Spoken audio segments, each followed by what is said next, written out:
You're on. Hi, we're here on April 12th, 2021, and 3 p.m. We now have the meeting here for Public Works Finance Committee. And we have Art Becky present at the council chambers, and Ann Zabala and I are by Zoom, and there's a series of people in the audience as well. So we've got a variety of different issues coming up here. The first one is approval of Public Works Finance Committee minutes from the March 22nd. Any questions or concerns about that? Nope, look good. Look good. We approve them unanimously. We're going to move past Sarah Banks, which is issues 2 and 3, and I don't see Sarah on. Oh, yes, Sarah is there. There we go. Hi. Thank you, Sarah. How are you? Doing great. So the disbursement report from March 2021.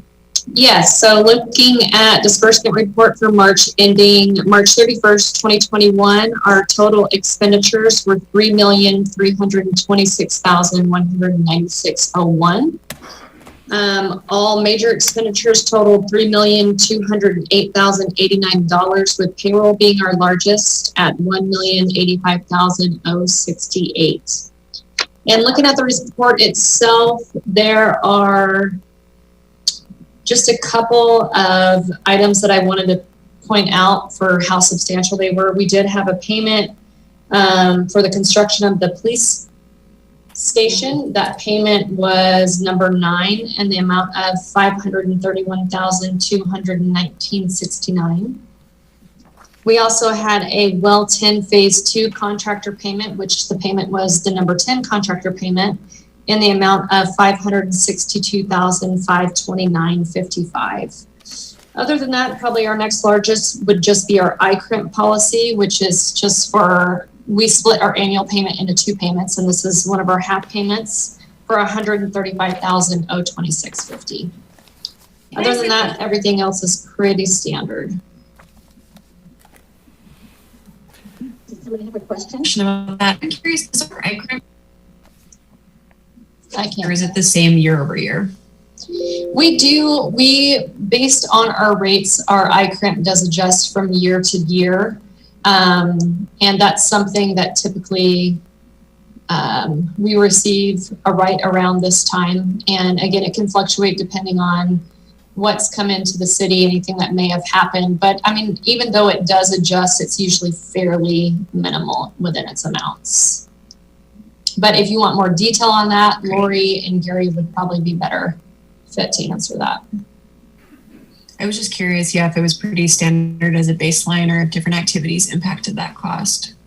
And yes, activities do, depending on how substantial they are.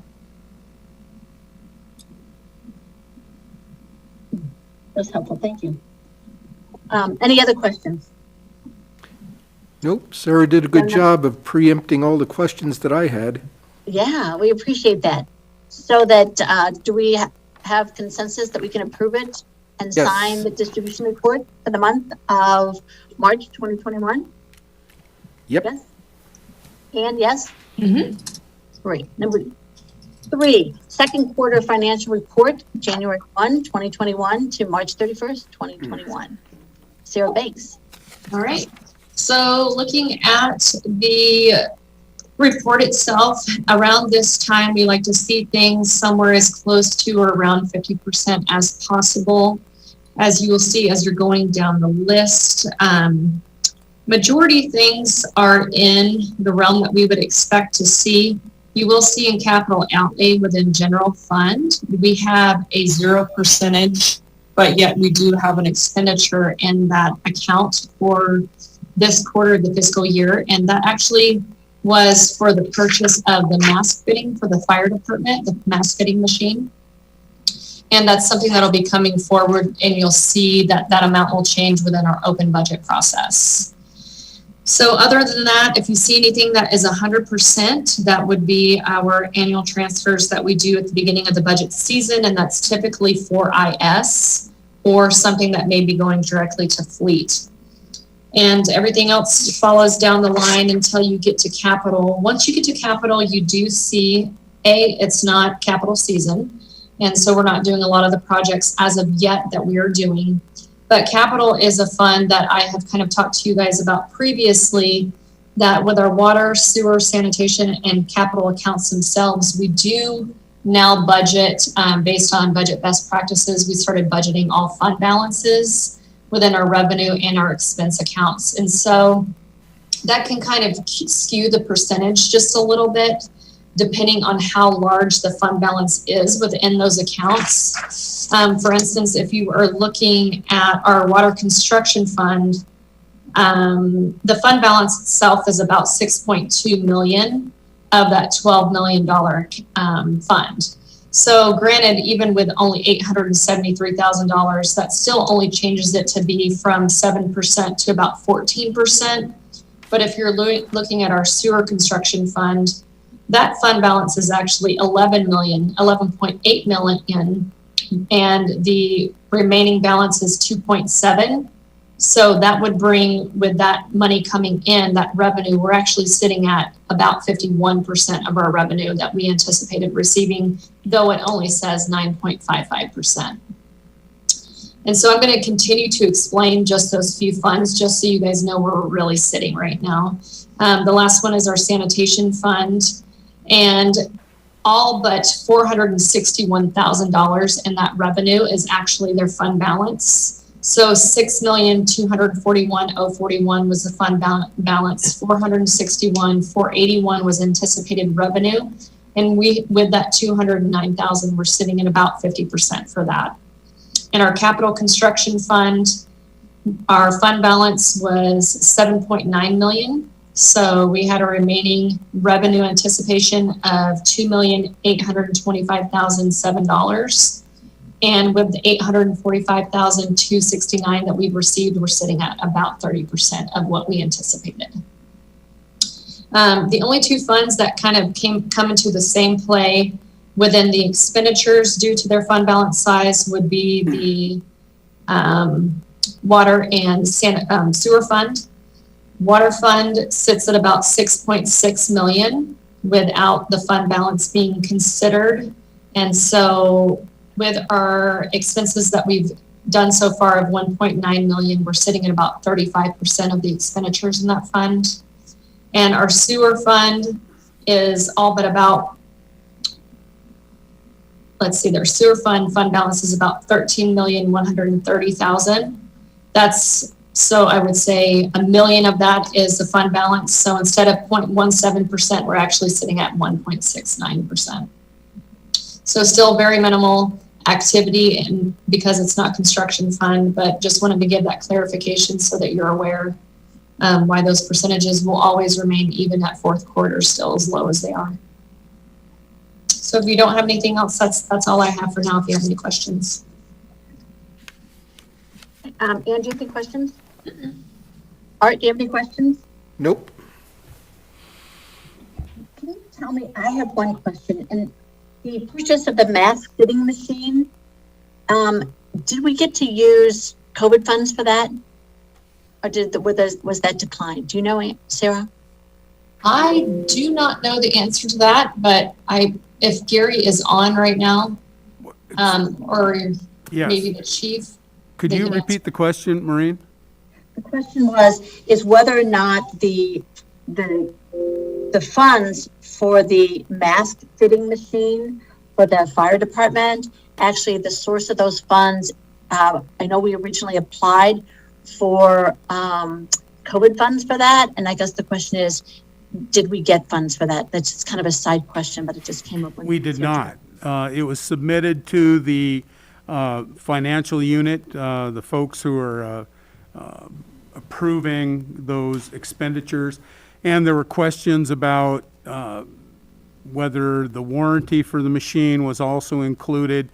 At any rate, we got to the point where we were closing in on the deadline when all expenditures had to be approved, so we pulled that back out of it. And as you recall, the balance of that original $887,100 was expended or reimbursed for public safety salary reimbursement and direct PPE and computer systems to aid in remote work. Thanks. Thank you. Everybody approve of the, do we approve of the second quarter financial report? Yes. Yes. Art, I didn't hear you. Yes. Thank you. So approved. Okay, we're now up. Thank you, Sarah. Thank you. Thanks. David, shoot. We're going to talk about the Hamilton Low Aquatic Center play structure replacement equipment.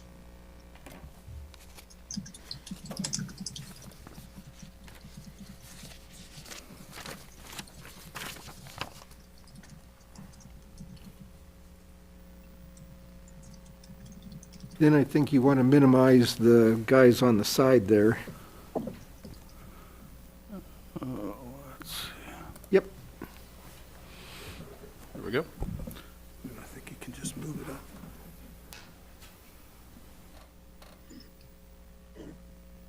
Thank you, Gary.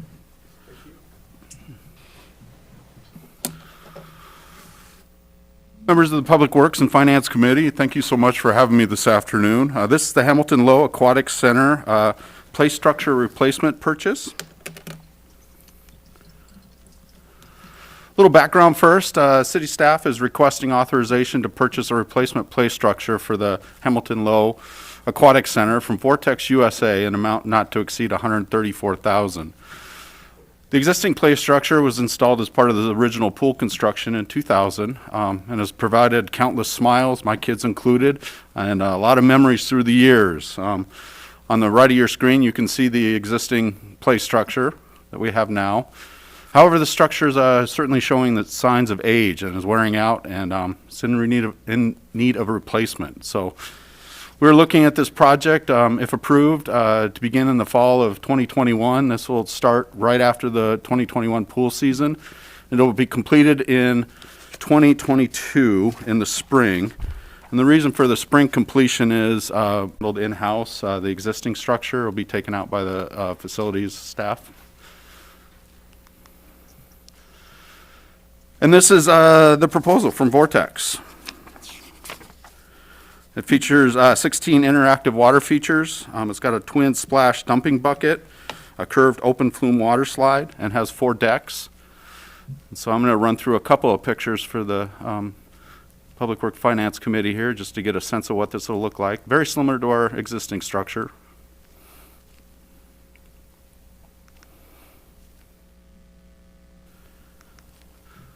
This is an overhead view. It does have a shade structure on top as well, and a dumping bucket, which my kids would certainly love. This is the plan view overhead, just kind of the schematic. And so our staff recommendation is to recommend acceptance of the purchase of the agreement with Vortex USA in the amount not to exceed $134,000. With that, I would take any questions from the committee. Looks fun. Yeah. Art, do you have any questions? Not really. Does this necessitate punching some more holes in the bottom of the pool, or is it going to be situated to take advantage of some of the existing bolts? Councilor Becky, great question. City of Moscow facility staff will demo down to the anchor bolts, essentially, but the new structure needs new footers. And so in our next item, we're going to look at installation, but those footers will need to be removed and new footers placed. It's about the same footprint as the old structure, so a lot of that cosmetic work will kind of be underneath those shrouds. Yeah. It's very similar to the same footprint, so. I'm hoping modern epoxies and adhesives take care of any potential leakage problems that might otherwise happen. Right. Yeah, our installer, I think they're going to do a really good job. We met with them on site, and I think it'll be installed very well, and we'll have oversight there as well. Yep. Also, does it necessitate any additional plumbing work? Like, is the existing plumbing heading out there going to be adequate to supply the water with the slides and the dump buckets and the showers? And Yes, we're going off I believe it's a 10-inch main off there, and so the new structure will just go right off that wow. 10-inch main into a new manifold. All the old manifold will get stripped out. And so it should go pretty well. So, cool. Existing plumbing. That was one thing with the plumbing. Playing off of Art's question, won't the play structure be using recycled chlorinated water from the pool itself rather than potable water coming in off the main? Yes, correct, Gary. Yeah, this is essentially part of the pool, and so the water body in the pool will go through the mechanical house, do what it needs to do, and then it'll get pumped up, recycled through the pool, and it just keeps going through that system. I would note in 2000, when the original play structure was installed, fund meant water, meant gallons per minute, and we're shooting something like 1,200 gallons per minute. Now, it's not exiting the pool, it's getting recycled through. This new structure is at 400 gallons per minute. It's a lower end of our pump curve, but anyways, it uses less water and has more play to it. Well, the I have old to say one it looks lasted fabulous. 21 years, so that's a pretty good lifespan. It is, yep.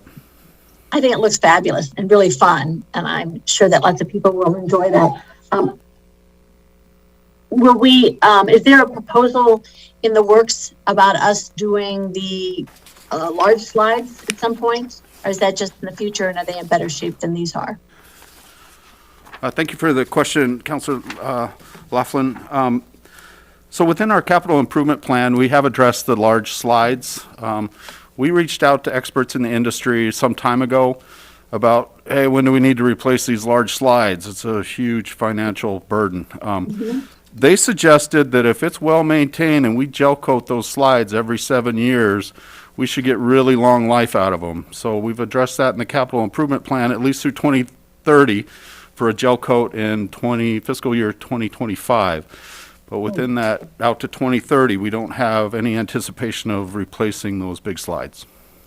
If I can add to that, I think it was 3 or maybe 4 years ago that it was in a request from Aquatics to go ahead and start accumulating funds for replacement. And that's when they brought the experts in and came up with just what David just said, that they've got a lot of life left in them. We were concerned that the fiberglass tubes were wearing out and were presenting a danger, and we were assured that no, they're structurally sound. As long as you keep that surface prepped, then, as David indicated, it's now in the CIP to be replaced several years down the road. Yeah, it seems to me a couple years back, we actually did get the additional gel coat put on those. Yep. I seem to remember that in the budget someplace. Correct, we did. Okay, so is there a unanimous agreement to approve the purchase of the Hamilton Low Aquatic Center replacement play structure? Yes, I indeed. think so, and I think this should go on consent. Consent, okay. Thank I you. didn't ask the previous ones, but I'm assuming that everyone agreed that shares should also go into Yeah. consent agreement. Okay, so Thank item you. number 5, the Hamilton Low Aquatic Play Structure Replacement Installation, which you previously talked about a little bit. So go, David.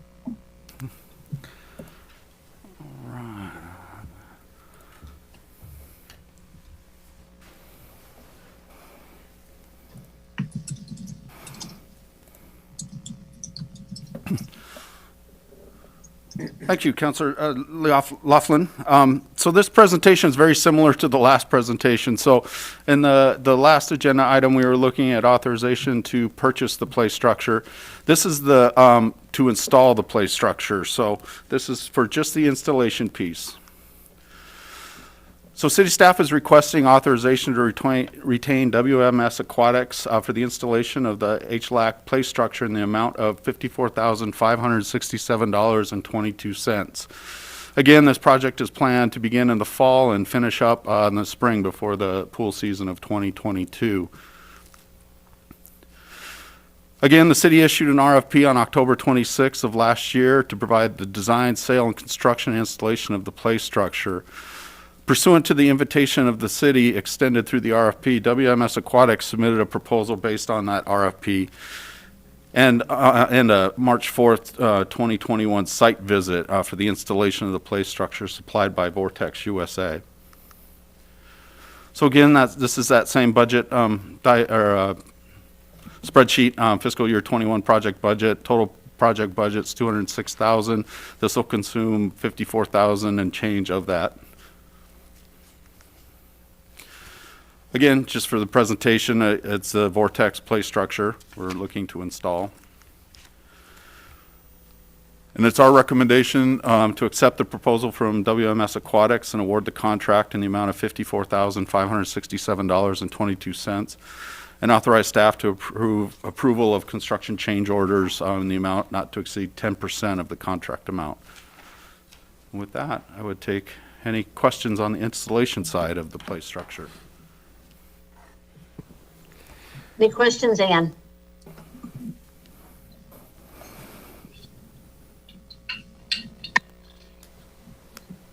Any questions, Art? Nope, I kind of got them taken care of preemptively during the last presentation, but having a structure doesn't do any good unless you install it, so we're kind of obligated to carry on through and put it in. So I have a question, and it kind of probably relates to the previous one, and that was looking at the request for proposals. I guess this probably goes to Gary more than anyone else. It says all aquatic play structures shall be certified to completely conform to the ADA. Is there some exceptions for play structures in a pool? That, I mean, how do you make that structure adaptable to the ADA? I don't believe, if I recall, and Elisa really is the ADA expert on behalf of the city. My understanding is as long as there are features of the structure that are available for ADA folks, that it would meet that. Not everything needs to be, like the stairs obviously can't be made ADA accessible unless you have some sort of secondary lift or something like that. So I'm certainly not as well versed in it as Elisa is, but my understanding is this meets ADA requirements, the structure itself, not the installation. The installation will be according to the plans. If there's no other comments, do we unanimously agree that we recommend the acceptance of the proposal from WMS Aquatic, award the contract in the amount of $54,567.22, and authorize staff approval of the construction change orders in the amount not to exceed 10% of the contract amount? Yes. And can we do it on the consent agreement? Yes, perfect. Thank you. Thank you, David. Thank you, David, very much. It was great. And I'm really excited about the program, the play structure. It looks fabulous. Okay, the South Lift Station Force Main bid results, contract award.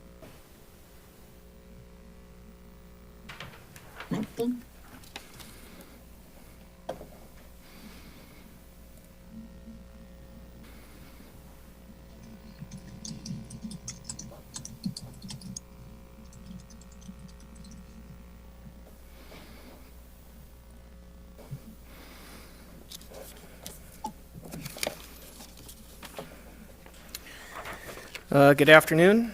Can everybody on Zoom see the presentation? No. You have to close it and share your screen, Bob.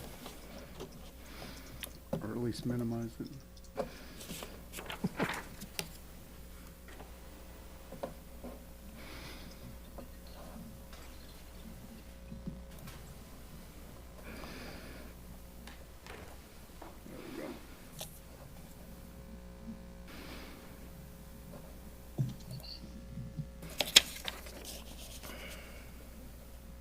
Great. See it perfectly. Perfect. All right. It's been a while since I've had to do that, so luckily I Lucky you. remembered how. Okay. So I'm here to talk to you today about the South Lift Station Force Main project. Just to kind of go through a little bit of the background on what we're doing. This is an aerial photo of the project area. We've got a fairly large lift station down here by the South Fork of the Palouse River by US 95. And the current force main for this lift station lies pretty much directly underneath South Main up until it gets to Steiner Avenue. We've had a couple of failures in this main in the last 8 years, so we've ramped up our schedule on replacing this main. And so this aerial photograph kind of shows the new alignment of the new force main that we're proposing to put in. And it'll head roughly south to north. And in this aerial photo, I should tell you that north is left. So just in case that's confusing anybody, it just kind of fit in the screen better that way. So And where the N is on the screen is the site of the construction of the new police station, that's correct. to orient people. So the force main is going to head west, or east, I'm sorry, along what is kind of the future alignment of what's going to be Nelson Avenue. So we have right-of-way and easement through there that we will utilize until we get to the right-of-way of what will eventually be Myrtle Street. And then it'll head north, or it does head north in Myrtle Street until we get to Southview, then back out to US 95. And then it'll run along the east edge of US 95 until we get up to Steiner, where it'll dump into the existing manhole that the old force main already dumps into. We were able to build some of this force main already through developer participation. With the Indian Hills 9th project, we built the portion underneath Myrtle Street there west of the Grove. And we also put some of the force main construction into the construction of the police station. So we did a change order with the contractor that we had hired to do the police station to also build a portion of that force main that runs adjacent to the police station. So this project is just to kind of construct that last 2,500 feet to kind of fill in the gaps between the two spots.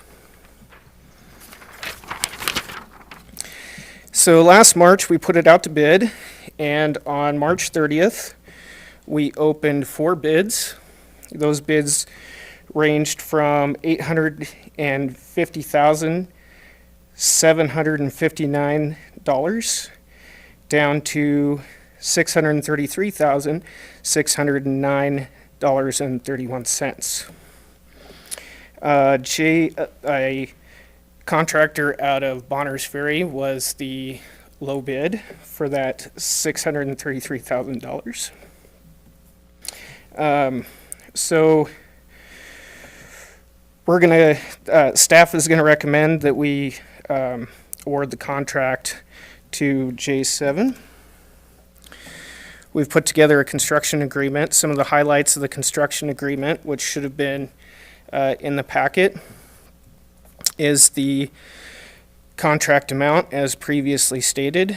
We had budgeted $600,000 for this project. The low bid did come in a little bit over budget, about 5% over budget. We are going to be able to kind of do a little bit of finagling within the sewer fund to be able to make up the difference if we do award the contract. The contract dates are going to be from May 17th to August 13th. That contract time, that contract window matches when the students will be here in town. So there's a little bit of concern with pedestrian access from the Grove to campus. So we wanted to try to nail that down into that contract window.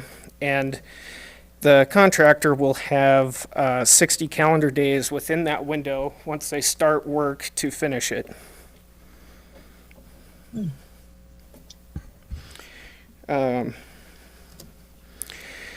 So kind of to finish it up, staff is going to recommend acceptance of the low bid from J7 Contracting and award the contract for the bid amount of $633,609.31, and authorize staff approval for construction change orders in the amount not to exceed 10% of the contract amount. Does Bob, anybody could have you any go back questions? to your map quick? Sure. Now, on that map, the yellow line is the current alignment of the sewer force main, correct? That's actually the center line of the highway, Okay. but you're basically, yes. It runs in general directly under the highway the whole way, which is part of the problem when we do have breaks or failures in the main. We have to shut down US 95 in order to repair those. Yeah, if the council remembers, about a year ago, was it, Bob? Maybe a little longer.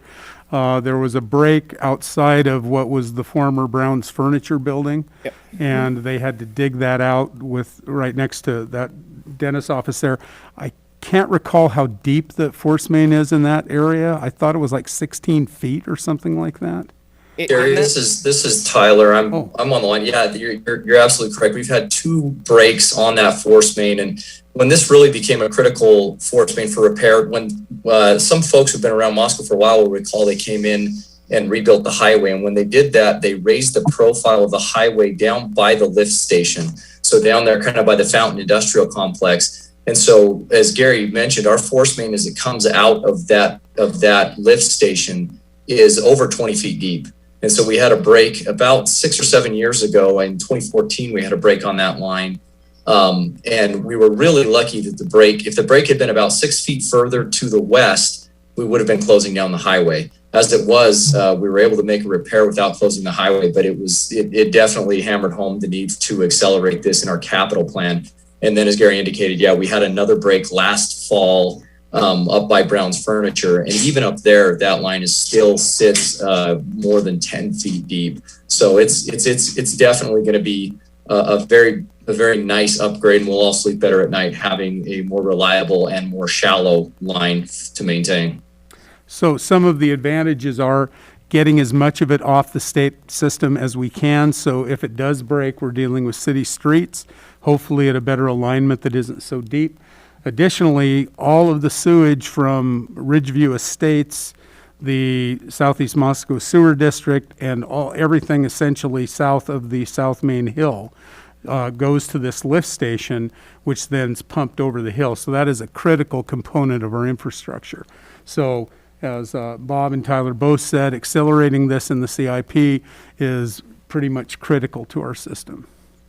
Yeah, I also noticed that we're going from 10 inches to 16 inches and kind of supersizing a bit, so I got busy with my calculator. And a 10-inch pipe has an area of about 2.2 square feet. You bump that up to 16 inches and you get up to 5.6 square feet of area to work with. So that means that the capacity also goes up a lot. You bet. Yeah, that's right, Art. One of the things that we were really careful to consider as we looked at this is just the build out and what this lift station would need to handle. And as we look at the development that's happening on the south end of town, especially, we wanted to make sure that this was something that we were planning for the future. Yeah, there's a couple of factors driving that. The other factor being that our new alignment, because we did try to pull it out of the highway and use city streets, is a little bit longer as well. So the pumps have to work a little bit harder to push that longer distance. But we kind of offset that by making the pipe bigger, and it also gives us room to grow in the future. Mm-hmm. Does this mean we should be watching out in case we have to get larger pumps for the station sometime in the future? That's a possibility. That is the possibility that in the future, as we need it, we could upgrade the pump sizes within the lift station. But last time I looked at the comp plan, I don't think that's going to happen in the foreseeable future. Tyler might have more information on that. Yeah, Art, we have a decent amount of capacity still available in those current pumps, but the system is set up for expansion, and so we have the ability to expand the pump size and the capacity of that station. But we do have we have enough capacity that it would take some pretty significant development within that South Basin before we need to do that. But that, at some point will become a reality. Thanks. Any other questions? No, I was curious because it was overbid, but I think as a percentage of the overall cost of the project and understanding the urgency, it makes sense to just go forward. I would also note that the contract was being reviewed by the city attorney. She wanted a little longer to take a look at it, so that should be in the council packets. And it'd be staff's recommendation that this be placed on the consent agenda as well. I agree. Any disagreement there, Ann? Mm-mm. Art, I'm good with it. great. Consent agreement it is. Are there any staff reports? Staff has nothing at this time. Can we adjourn? Yes. Okay. Have a good day. So Thank you you. get it for free.